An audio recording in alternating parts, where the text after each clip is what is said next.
गुन्हे मोठाले वंदनीय होते. चिरेबंदी ऐशो आराम महान त्यांचे, चिरेबंदी ऐशो आराम महान त्यांचे, आमचे काबाड कष्टही गाराणीय होते. तयांचे गुन्हे मोठाले वंदनीय होते.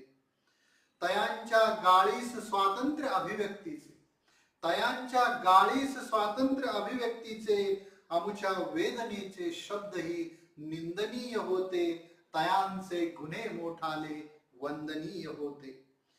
आम्ही मागितली भीक एका भाकरीची, आम्ही मागितली भीक एका भाकरीची, त्यांची करपट खाबूगिरी ही सन्माननीय होती.